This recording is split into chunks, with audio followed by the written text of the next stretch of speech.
இயேசு கிறிஸ்துவில் பிரியமான சகோதர சகோதரிகளே, இன்றைய நாளின் இறை வார்த்தை வழிபாடானது ஆசையை வென்று ஆண்டவனிலே நம்மையே சரணடைய நமக்கு அழைப்பு விடுக்கின்றது.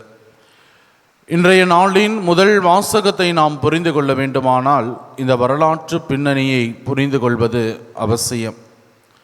ஆபிரகாமில் தொடங்கிய அந்த இன வரலாறு திரு விவிலியத்தினுடைய முதல் 5 புத்தகங்கள், தொடக்க நூல் முதல் இணை சட்டம் வரை உள்ள அந்த 5 சட்ட புத்தகங்கள், தோரா எனப்படக்கூடிய அந்த புத்தகங்கள் பல ஆண்டுகளாக வாய்மொழியாக ஒரு தலைமுறையிலிருந்து அடுத்த தலைமுறைக்கு பயணித்து வருகிறது.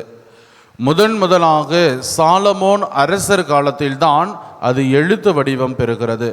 அவ்வாறு எழுத்து வடிவம் பெற்ற அந்த சூழலிலே சாலமோன் அரசர் காலத்தில் நிலவிய அந்த நிகழ்வுகளும் அதிலே சில தாக்கங்களை ஏற்படுத்தி இருக்கிறது. இவ்வாறு இன்றைய நாளினுடைய அந்த முதல் வாசகத்திலே இந்த உலகிலே தீமை எவ்வாறு வருகிறது, அவை நம் வாழ்வை எந்த நிலையிலே பாதிக்கிறது என்று பார்க்கிற பொழுது, இன்றைய நாளின் முதல் வாசகத்திலே பாம்பு என்கிற ஒரு அடையாளம் பயன்படுத்தப்படுகிறது.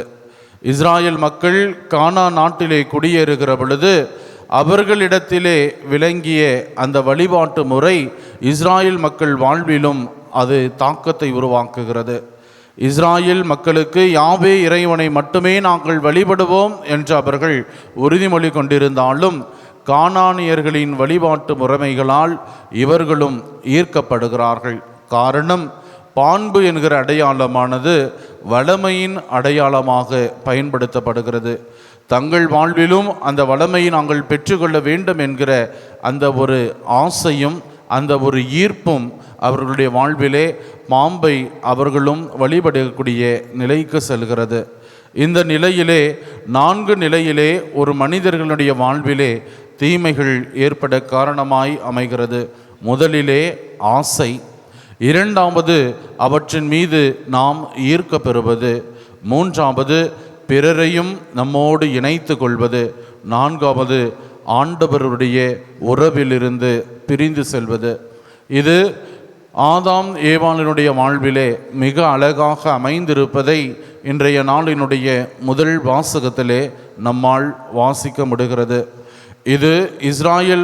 இது தொடக்க கால பெற்றோர்கள் அல்லது இஸ்ராயல் மக்களுடைய வாழ்வில் அல்ல, நம்முடைய வாழ்விலும் கூட இது ஓரளவு ஒத்து சொல்கிற ஒரு நிகழ்வாக தான் இருக்கிறது.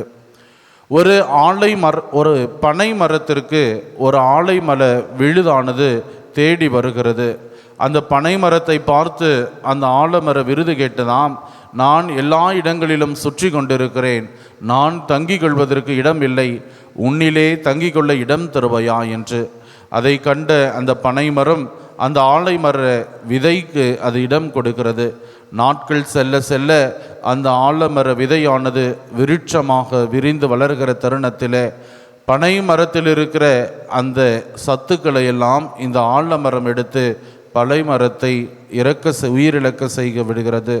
நம்முடைய வாழ்வில் கூட, குறிப்பாக நம்முடைய ஆன்மீக வாழ்வில் கூட அந்த ஆசை என்கிற அந்த சிறு விதையானது நம்முடைய ஆன்மீக வாழ்வையே உயிரிழக்கக்கூடிய அளவுக்கு நம்மை கொண்டு சென்று விடுகிறது.